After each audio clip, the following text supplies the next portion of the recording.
Hello everyone. Sorry we're a few minutes late. I was having some technical issues, but today is our lunch and learn, and I just discovered it was still in a draft mode, so you may not know about it, and you may be seeing this not live but recorded. So I apologize that we didn't have that posted. We were having a lunch and learn today, but we're glad for those of you who are find us and join us live today. And we are thankful because tomorrow is Thanksgiving, and we are just going to be thankful for all of the blessings that Lifehouse has received this year. And today I'm going to share a story.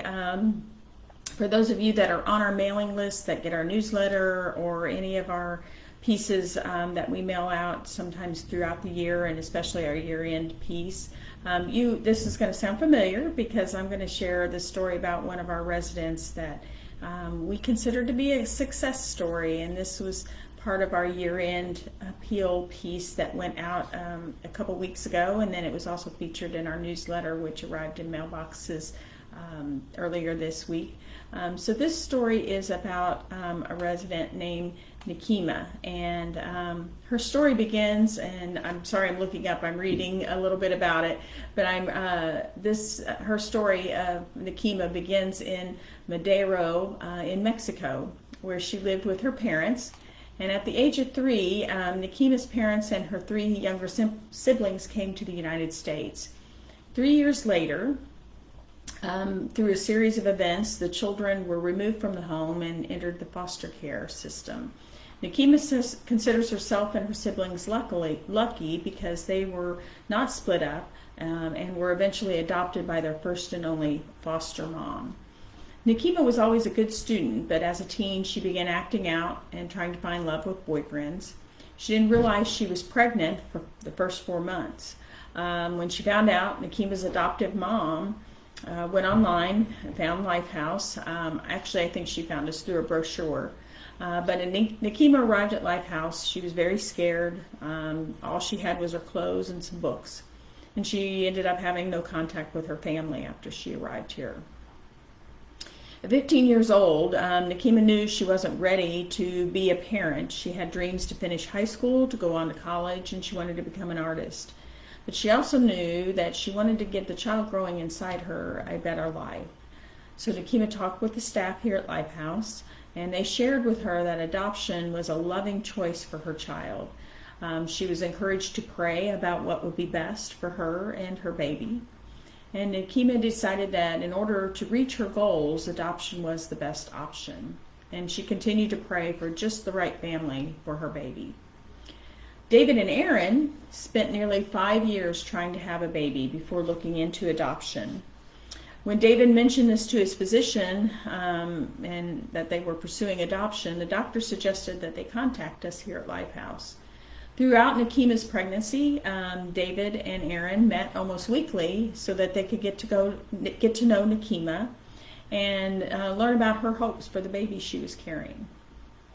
Because she was no longer in contact with her family, David and Aaron were actually part of Nikema's support team, along with members of the Lifehouse staff while she was at the hospital having her baby.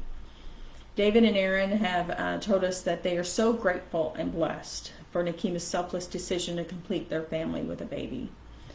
Nikema, she does admit that she was in a dark place in the weeks and months after the baby's birth, but with the love from the Lifehouse staff and residents and her own therapy, she was able to work through it. And she's now in her junior year at the University of Louisville. She's pursuing a degree in fine arts with a target of graduating in 2023. She then hopes to go on and pursue her master's degree in education, and she hopes to teach children how to speak through their art. Lifehouse helped Nikema in her pursuit to become a U.S. citizen. And just this year, she became a permanent resident with her green card. She's also recently become engaged to a young man who has become her personal cheerleader, and together they are setting goals and dreams for their future. David and Aaron have shared that they are so grateful for Lifehouse and all that we do for moms and birth moms. We give these moms a sense of belonging, family, and hope. and we're guiding residents down the right path, is what David and Erin have shared with us. They believe Lifehouse gave Nikema a structure, a strong moral compass, friends, and leadership opportunities. David and Erin still provide Nikema with updates on and pictures of their growing child. Nikema wants everyone to know that her success story is only because of Lifehouse and the people who support it. She believes that Lifehouse does more than just help women become moms. Lifehouse provides a safe, wonderful space, loving staff, and essential therapy so women can thrive. And you know, in the past 2 years, if they've taught us anything, it is definitely not to take anything for granted. It has been a challenging 2 years for everyone. And that's why we focused in 2021 on being bold. We boldly trusted that God would protect not only the precious lives of the moms and babies here at Lifehouse, but also our operations, both physically and financially. We prayed God's people would act boldly and continue to support the work of Lifehouse to provide help, healing, hope, and a home for moms and babies. Lifehouse resident Nikema, she took a bold step coming to Lifehouse when she was just 15 years old and pregnant. And she made a very bold decision, recognizing that she was not ready to be a parent, and both she and her unborn baby deserved more. Nikema made a bold, selfless, and loving decision for adoption. David and Erin boldly trusted that God would bless them with a family. And because of one 15-year-old's bold decision for life and love, God boldly answered many prayers. As a faithful supporter of Lifehouse, you know that the work that we do is vital to saving the lives of moms and babies.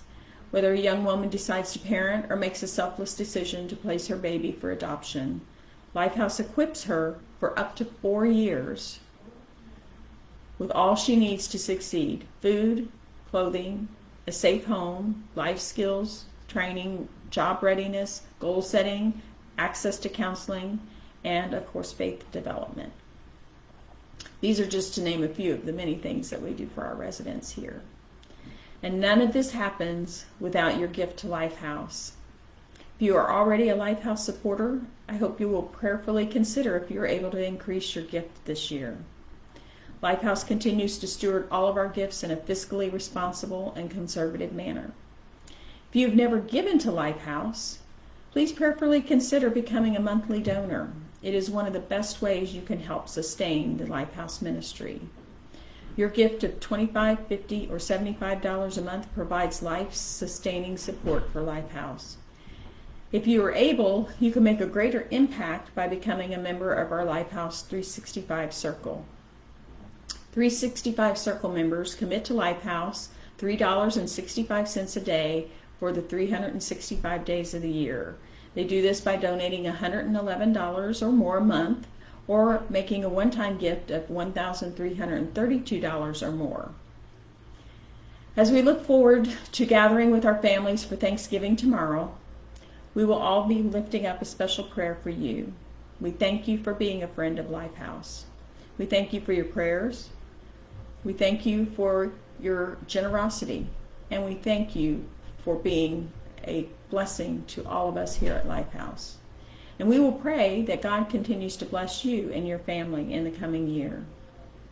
In December, we're not going to have a lunch and learn. That's falling in between that time between Christmas and New Year's, where nobody really knows what's going on, what day of the month it is, or what year we're even in. So we're going to skip December.